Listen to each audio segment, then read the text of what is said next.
Our New York Knicks have done it. For the first time in 25 years, we are heading back to the Eastern Conference Finals. And they didn't just squeak by, they absolutely steamrolled the Boston Celtics in Game 6 with a jaw-dropping 38-point blowout at MSG. The crowd was electric, the energy was unreal, and the message was loud and clear: the Knicks are for real. The Garden hasn't felt like this in decades, and you could feel it from tip-off to the final buzzer. This was a statement not just to Boston, but to the entire league. Game 6 wasn't just a win, it was a full-on beatdown, and it started with Jalen Brunson, who once again proved that he is him. Whether it was carving up Boston in the pick and roll, getting to his spots in the mid-range, or dishing it out to shooters in rhythm, Brunson controlled the tempo from the jump. The Celtics had no answers, but the heart and soul of this game, Josh Hart, a triple-double in a closeout playoff game. Let that sink in. 10 points, 11 rebounds, 11 assists, and he did all of that while flying around on defense and diving for loose balls like it was Game 7 of the finals. The dude plays with a motor that just doesn't stop. And how about Karl Anthony Towns? After a rough Game 5, Cat came out aggressive, decisive, and locked in. He hit early threes, ran the floor, and punished mismatches. That's the version of Towns that this team needs. He responded to the critics, and he did it on the biggest stage he's ever been on. Defensively, the Knicks were locked in. They held the Celtics, one of the highest scoring teams in the league, to just 81 points.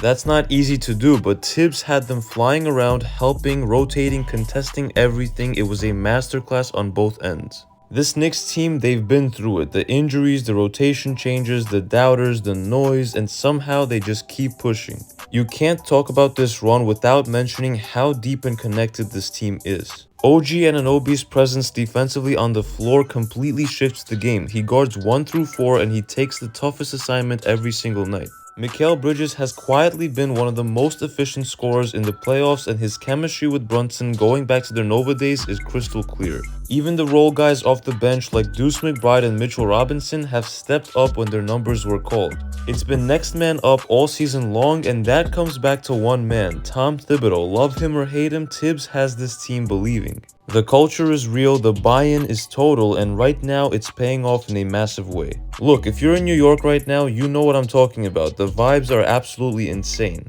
The second that final buzzer sounded in Game 6, fans poured into the streets. From 7th Avenue to Fordham Road, from Harlem to Brooklyn, the whole city lit up in blue and orange. You had celebrities courtside, Tim Chalamet, Spike Lee losing his mind, Tracy Morgan going wild, and that's not even counting the thousands of Knicks fans chanting "Let's go Knicks" into the night.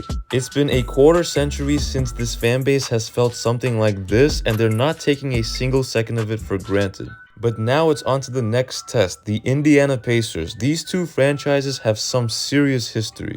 Reggie Miller, Patrick Ewing, the 90s battles, this isn't just a playoff matchup, it's a rivalry renewed. The Pacers are no joke. They're young, they're fast, and dangerous in transition. Tyrese Halliburton is one of the best playmakers in the league. Pascal Siakam is a proven playoff scorer, and Miles Turner protects the paint. They just knocked off the #1 seeded Cavs, and they're coming into the series with nothing to lose. But this Knicks team, they've got the edge, they've got the depth, and they've got the momentum.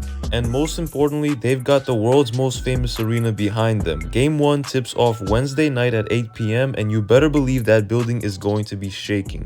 This Knicks team just feels different. They've got the talent, the toughness, and the belief, and right now they're just 4 wins away from the NBA Finals. Let that sink in. We're watching something special unfold in real time. If you are hyped for this run, make sure you hit that like button and subscribe to the channel for all your Knicks coverage. We're breaking everything down from Game 1 to whatever comes next. Drop your predictions in the comments. How far can this Knicks team go? It's been KNYT here, and I'll see you guys in the next one.